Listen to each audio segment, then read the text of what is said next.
Thank you, Willow. I really appreciate your time, and it's pretty interesting. As I mentioned, I go in and out of Seward all the time, and it was only a couple of years ago that I found out about Alutiiq Pride and Jeff Hedrick and some of the folks from Moose Pass. And we're one of the things that I was asked to do back 7 years ago when I came here was please don't just stay in your office in Kenai or Soldotna. Make sure you're spending time with the rest of the peninsula, and I'm really glad I've gotten to know the folks over at Alutiiq Pride and over at Moose Pass, because we've got a couple of different projects we're working on from them. So a couple of comments as we wrap up the day. First of all, there's a phrase that everybody uses around here, and we've tried to do a better job of explaining to people and educating them. When I first came here, when people talked about nonprofits, they talked in a very negative way. And I want to make sure we all remember going out of here today that nonprofit is just a tax designation. It doesn't mean you do or don't do your work properly. It's a tax designation.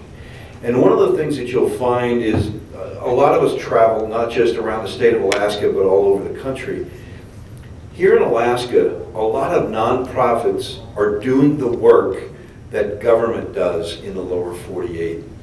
So we're not only getting it done less expensive, but a lot of times a little bit more efficient.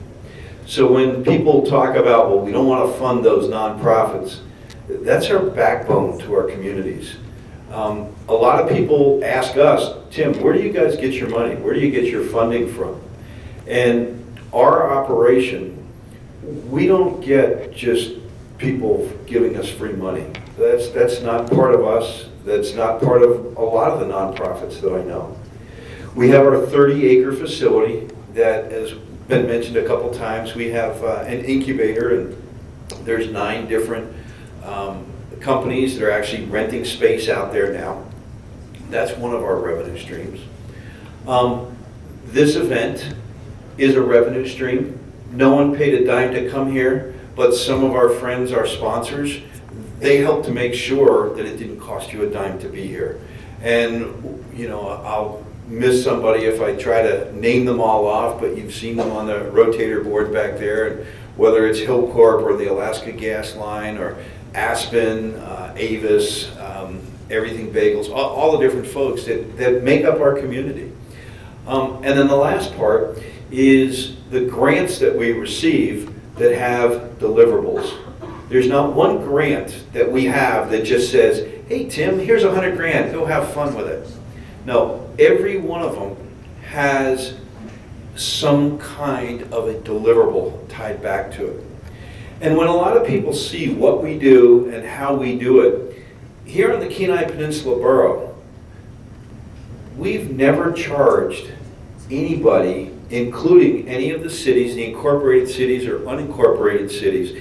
We have a contract with the Kenai Peninsula Borough for $100,000 a year to produce all the things that we produce. And what we do is we take that money and we're able to leverage it and use it as match money for all these other different projects that we have. So from my perspective, and it wasn't always this way, but I feel very comfortable now being able to say that $100,000 investment that the Kenai Peninsula Borough makes in KPEDD, really, they get more than their money's worth.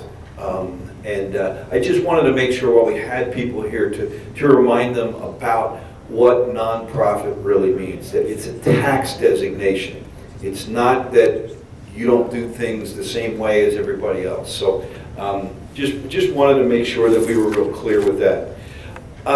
Today we had around 120 or so folks in the room. I appreciate your patience with us trying to be able to kind of navigate all of the technology and the changes. The other thing is we've had between 50 and 100 people online all day, which has been pretty cool. Because as you know, a lot of the facilities on the Kenai Peninsula can't handle a couple hundred people. So to be able to developed the process for us to have a hybrid presentation has been interesting, and we look forward to sharing this kind of an opportunity with other businesses here on the peninsula. You know, it's so much nicer to be able to see people in person, and it's been nice, you know, it's been fun sharing hugs with people I haven't seen in the last 2 years, and it's nice to see some folks without, I'm not being disrespectful about masks, but to actually see their faces. My office was teasing earlier about some of the people that I know that they didn't know, and this is the first time they're physically meeting them after seeing them on Zoom for the last couple of years. So it's been pretty interesting, but I hope each and every one of you had an awesome time today and that you learned something. And please make sure that there's a couple of pieces of paper on your tables. So besides your bag that not only has our logo on the one side, but it has all of our social media accounts on the back. This way and that's thanks to Abby and from my staff trying to make sure that we're into the year 2020 something, 22, that we have social media accounts and things. But our new loan program, there's information about that. Make sure you take that. There's also a card about our workforce website. And whether you're 16 years old or 46 years old, it doesn't matter. If you want to try and look and explore for another kind of job, go online. Go to our website. If you've got questions, if you need help, pick up the phone and call us, or come visit us, and we'll be more than happy to help you. You know, one of the things that wasn't mentioned was how we put that thing together. Well, part of how we put it together was Sarah Bieber was here most of the day, and she actually oversees the Gulf Coast for the job centers. I spent days over at the job center talking to folks who had just gotten laid off or that was looking for a new adventure or whatever, to find out what it was that they were looking for and what could we do as far as a website. On top of that, Abby Dial, who's 18 years old, being able to talk. For me to go talk to a 16 or 17-year-old, they'd think I was a creeper or something. But with Abby, she'd be able to talk to them and say, okay, what is it that you want to see? What is it that you use and need? So, you know, going back to what Cassidy had said earlier, you know, we have 4 people on our staff that all have the same values, but we all look at things so much differently because of our ages. But that's another way for you to be able to help people is through that workforce website. The other are kped.org. There's plenty of information on there. So if you're looking to apply for a grant for something, make sure you look there. If you don't see what you're looking for, give us a call because we can probably put our fingers on what you're looking for. We also have a card out there with our relationship with Alyssa. Hopefully you learned a lot about what we've got going on with the MEPS program. But we're really fortunate to, and we wanted to announce today, as you probably have seen, you know, with some of our presentations, we've got a very good relationship with our Native communities. And it's not just in Kenai, it's across the entire Kenai Peninsula. So on April 28th, over at the Challenger Center, we're actually going to be hosting a Native Economic Futures Forum.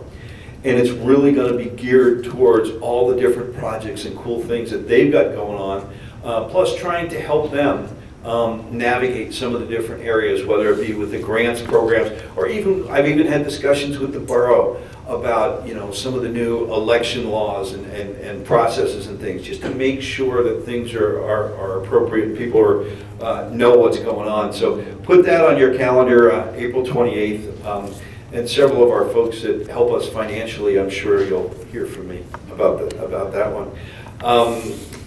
And the last thing, I'm very pleased to be able to tell you that as we move this around from one year to the next year, please save January 5th, 2023, Homer.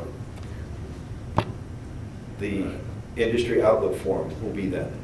So it'll be all day, and we're just about finalized with the contract for the site. It'll be this. If anybody went to Homer the last time we had it, it'll be the same exact site. So we'll start working on that here in the next month or two. a lot of our friends that made it today, and I really, really appreciate it.